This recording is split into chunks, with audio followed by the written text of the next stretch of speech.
Welcome back to our channel Landmax 2.0. இப்போ நம்ம என்ன சம் பார்க்க போகிறோம்னா எக்ஸ் ஒய் இசட்னு 3 பேர் இருக்காங்க. அவங்களுடைய வருமானத்தை பர்சன்டேஜ் வைஸ் வந்து கம்பேர் பண்ணிவிட்டு இசட்டின் வருமானம் கொடுத்துட்டு எக்ஸ் ஒய் இசட் இவங்களுடைய 3 பேரினுடைய மொத்த வருமானம் என்ன அப்படின்னு கேட்டிருக்காங்க. இப்போ வந்து எக்ஸின் வருமானத்தில் 5% ஆனது ஒய்யின் வருமானத்தில் 15%க்கு சமம்னு கொடுத்துருக்காங்க. அப்படின்னா என்ன அர்த்தம்? எக்ஸின் அதாவது அவருடைய வருமானத்தின் 5% வந்து ஒய்ங்கிறவருடைய வருமானத்தின் 15%க்கு சமம் அப்படின்னு கொடுத்துருக்காங்க. ஸோ இது எப்படி எழுதலாம்? X into 5/100 is equal to y into 15/100ன்னு எழுதலாமா? ஸோ இதை நம்ம அடிக்கலாம். ஸோ அப்போ இதுலேருந்து என்ன தெரியுது? X is equal to 3 into y. அப்போ எக்ஸ் வருமானம் வந்து எவ்வளவு? ஒய்யின் வருமானத்தை போல் 3 மடங்குன்னு நமக்கு கிடச்சிருக்கு. அதுக்கப்புறம் என்ன கொடுத்துருக்காங்க?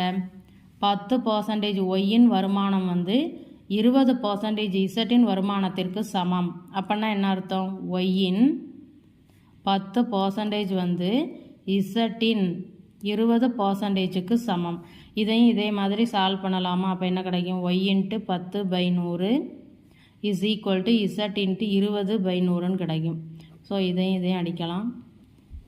ஸோ அப்போ ஒய்யின் வருமானம் வந்து இசட்டை போல் 2 மடங்கு. அப்போ நமக்கு வந்து x is equal to 3 into ஒய்ன்னு கிடச்சிருக்கு. Y is equal to 2 into z. அதுக்கப்புறம் அவங்க என்ன கொடுத்துருக்காங்க? இசட்டின் வருமானம் வந்து 3000 ரூபாய் அப்படின்னு கொடுத்துட்டாங்க.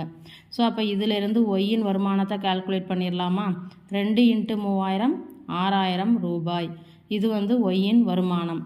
எக்ஸ் வந்து நம்ம என்ன கண்டுபிடிச்சி வச்சுருக்கோம்? ஒய்யை போல் 3 மடங்கு.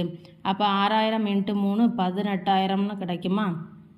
இப்போ என்ன கேட்டிருக்காங்க? எக்ஸ் ஒய் மற்றும் இசட்டின் மொத்த வருமானம் என்ன? எக்ஸோட வருமானம் 18,000 ரூபாய், ஒய்யோட வருமானம் 6000 ரூபாய், இசட்டோட வருமானம் அவங்க ஏற்கனவே கொடுத்துட்டாங்க. ஸோ டோட்டலாக என்ன வரும்? 7 2 27,000 ரூபாய். இதுதான் அவங்க 3 பேரினுடைய மொத்த வருமானம். வீடியோ பிடிச்சிருந்தா சேனலை சப்ஸ்கிரைப் பண்ணுங்கள், வீடியோவை ஷேர் பண்ணுங்கள். தேங்க்யூ.